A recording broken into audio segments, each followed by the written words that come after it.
কত মানুষ আছে, আল্লাহওয়ালা লোক আছে আমরা জানি না, তারা রাত্রে কোরআন পড়ে, তারা রাত্রিতে তাহাজ্জুদ পড়ে, আর এই নাজার বিন হারেসের অনুসারীরা এরা রাত্রিতে গান বাজায়।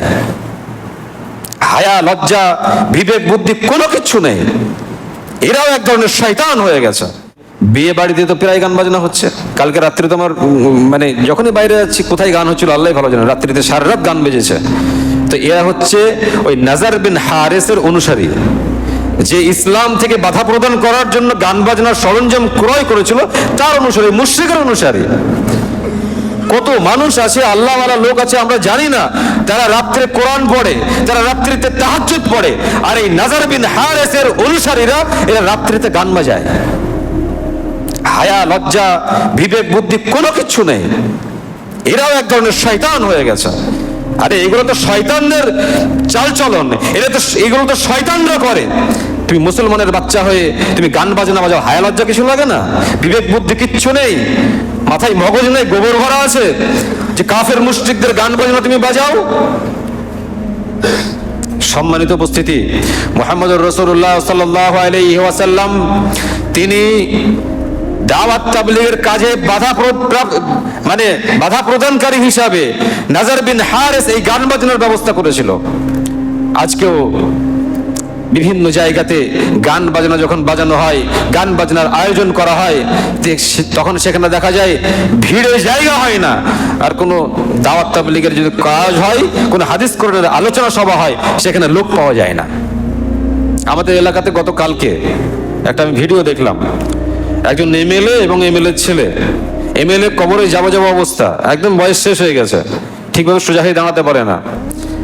আমি ভিডিও দেখে অবাক হয়ে গেলাম, ও লোকটা নামাজও পড়ে।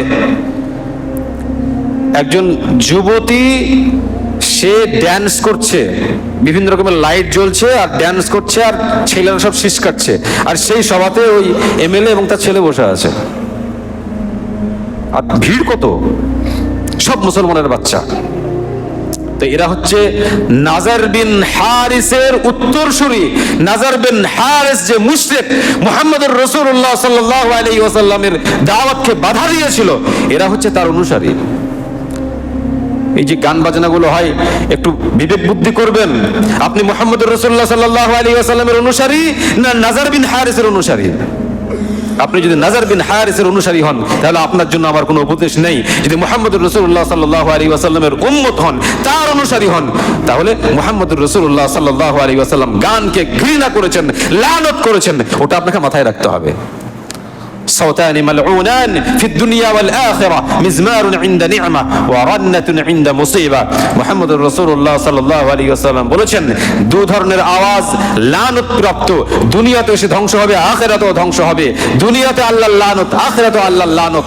একটা হচ্ছে মানুষের যখন সুখ শান্তি আসে, আনন্দ আসে, তখন গান বাজনা দিয়ে সেটাকে কমপ্লিট করে। ওয়ারান্নাতুন ইনদা মুসিবা, আর যখন কোনো মুসিবত আসে তখন চিৎকার করে কান্নাকাটি করে। এই দুই ধরনের আওয়াজ আল্লাহ তাআলার কাছে অপছন্দনীয়। আপনার আনন্দ আসছে, আপনি আনন্দ করবেন, আল্লাহ তাআলার শুকরিয়া আদায় করুন, আল্লাহ তাআলাকে ডাকুন, তার প্রশংসা করুন। আর সেটা না করে আপনি সারা রাত ধরে গান বাজাবেন, এই নাজার বিন হারিসের মতো, ইহুদি খ্রিস্টানদের মতো। আপনি কিসের জন্য মুহাম্মদুর রাসূলুল্লাহ সাল্লাল্লাহু আলাইহি ওয়াসাল্লামের উম্মত বলে গর্ব করেন? আপনার কি হায়া লজ্জা বিবেক বুদ্ধি কিচ্ছু নাই? কিচ্ছু বোঝেন না? হাদিস কোরআন যেগুলো বোঝা হয়, এগুলো কি মাথায় ঢোকে না? না উলুবনে মুক্ত ছড়ানো হচ্ছে? হ্যাঁ, যা বলছে এগুলো তো উলুবনে মুক্ত ছড়ানোর মতো হচ্ছে।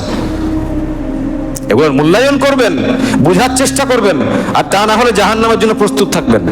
রাত জেগে জেগে গান বাজানো, এত বড় বেয়াদবি আল্লাহ তাআলা মেনে নেবেন না। আল্লাহ তাআলা অনেক জাতিকে, অনেক অহংকারীকে আল্লাহ তাআলা হালাক করেছেন, ধ্বংস করেছেন। আপনাদেরকে অপেক্ষা করতে হবে। আজকে এই যে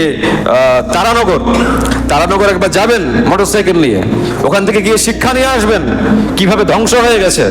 6 থেকে 7 কিলোমিটার সব নদীর গর্ভে চলে গেছে।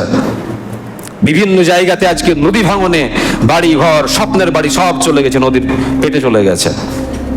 একজন বলছে যে ওই এলাকাতে এত মদপান হতো, বলছে ওপেন মদপান করতো, আর মদ খেয়ে বোতলগুলো কবরস্থানে ফেলে দিত। কালকে আমাকে একজন বলছে। আল্লাহ তাআলার একটা বরদাস্তের সীমা আছে। তো যারা মদ খেত তাদের বাড়িও গেছে, আর যারা ভালো মানুষ তাদেরও গেছে। তা যখন এলাকাতে কোনো পাপ হবে, অন্যায় কাজ হবে, এই রাত জেগে জেগে কেউ তাহাজ্জুদ পড়বে, কোরআন তেলাওয়াত করবে, আর সে গান বাজাবে, একদম পুরো এলাকা তার, তো আযাব তার উপরে আসবে, যারা শুনে চুপ থাকবে তাদের উপরে আসবে।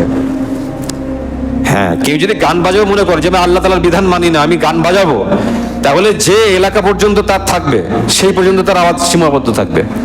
তার 10 বিঘা থাকলে 10 বিঘার মধ্যে থাকবে। তার রাস্তাঘাট, মসজিদ, বাড়িঘর সমস্ত তার আয়ত্তে নাকি যে সবাইকে গান শোনাবে? যে তাহাজ্জুদ পড়ছে তার কানেও পর্যন্ত গান শুনিয়ে দেবে, ঢুকিয়ে দেবে? এই অধিকার তাকে কে দিয়েছে? ও নাজার বিন হারেস হবে, সবাইকে নাজার বিন হারেস করবে নাকি? আল্লাহ তাআলা আমাদের সবাইকে সঠিকভাবে বিষয়গুলো বোঝার উপলব্ধি দান করেন, এবং সবাই যেন বিষয়গুলো উপলব্ধি করে যত রকমের পাপ আছে, অন্যায় আছে, তা থেকে দূরে থাকতে পারে, সেই তৌফিক আল্লাহ তাআলা দান করেন। আমিন।